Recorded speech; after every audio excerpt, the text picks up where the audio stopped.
প্রথমে নিয়ে নিয়েছি 500 গ্রামের মতন মাংস কিমা, ভালো করে জল ছাড়ানো রয়েছে। এর মধ্যে আমি মশলাগুলো দেব। মশলা বলতে 2 চামচ হলুদ গুঁড়ো, 2 চামচ জিরে গুঁড়ো, ধনে গুঁড়ো আর স্বাদ অনুসারে নুন আর 3 চামচের মতন গরম মশলা দিয়ে আমি ভালো করে মিক্স করব। তার সঙ্গে জল ঝরানো টক দই আর একটি ডিম দিয়ে একটা মিশ্রণ বানিয়ে নেব। মিক্স করার সময় বাইন্ডিং করার জন্য ব্রেড ক্রাম্বস একটু ব্যবহার করা দরকার, সেজন্য আমি 3 চামচের মতন ব্রেড ক্রাম্বস ইউজ করে ভালো করে মিক্স করব। মিক্সটা যেন ভালো করে হয়, তাতে করে স্বাদে খুব তফাৎটা বোঝা যায়।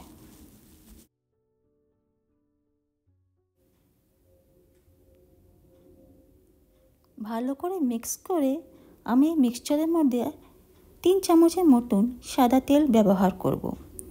সাদা তেলটা দিলে মিক্স করলে এই মিক্সচারটা খুবই মোলায়েম হয় আর কোফতাগুলো পরের দিকে গড়তে খুব ইজি হয়।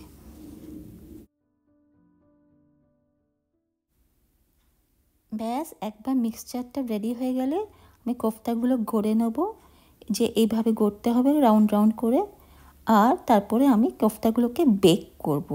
অনেকে স্টিম করে, কিন্তু আমি কোফতাগুলো বেকিং ওভেনে বেক করব। প্রায় 180 ডিগ্রিতে 30 মিনিট করে বেক করতে হবে। এই যে আমার কোফতা রেডি হয়ে গেছে। এইভাবে কোফতা রেডি করে আমি রোলে দিতে পারি বা চাউমিনের উপরে ছড়িয়ে খেতে পারি, বা আমি চিকেন স্যালাড হিসাবেও খেতে পারি। কিন্তু আজকে আমি গ্রেভি বানাবো, কোফতা গ্রেভি। আজকে গ্রেভি বানানোর জন্য প্রথমে কড়াইয়ে সাদা তেল দিয়েছি, তার মধ্যে 3 চামচ পেঁয়াজ কুচি, 3টে বড় টমেটো কুচি আর কিছুটা কাজু বাদাম দিয়ে ভালো করে আগে সতে করে নিতে হবে। ভালো করে সতে করে এটার একটা পেস্ট বানিয়ে নিতে হবে। ওই কড়াইয়ে আবার সাদা তেল দিয়ে গোটা গরম মশলা আর রসুন দিয়ে ভালো করে নেড়ে নিতে হবে। তার মধ্যে পেস্টটাকে দিয়ে আবারও ভালো করে মিক্স করতে হবে। এই সময়টা ফ্লেমটাকে মিডিয়াম রেখে ভালো করে মিক্সচারটাকে নাড়িয়ে নিতে হবে। সাথে সাথে এই মিক্সচারে 1 চামচের মতন হলুদ গুঁড়ো, লঙ্কা গুঁড়ো, জিরে গুঁড়ো আর ধনে গুঁড়ো আর স্বাদ অনুসারে নুন দিয়ে ভালো করে নেড়ে চেড়ে নিতে হবে।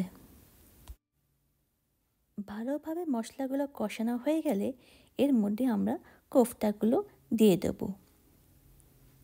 কোফতাগুলো দিয়ে যদি কারোর মনে হয় যে একটু গ্রেভি লাগবে, তাহলে একটু জল দিয়ে দিতে পারেন। এবার জল দিয়ে ভালো করে নেড়ে কোফতাগুলো 5 মিনিটের মতন ঢেকে রাখতে হবে। এই সময় ফ্লেমটাকে মিডিয়াম হাই করে রাখবেন। 5 মিনিটের পরে কোফতা রেডি হয়ে যাবে। এই যে আমার কোফতা কারি রেডি। এবার উপর থেকে ফ্রেশ ধনেপাতা ছড়িয়ে কোফতাটা পরিবেশন করুন। রুটি আর গরম ভাত দুটোর সঙ্গেই কোফতাটা খুব ভালো যায়।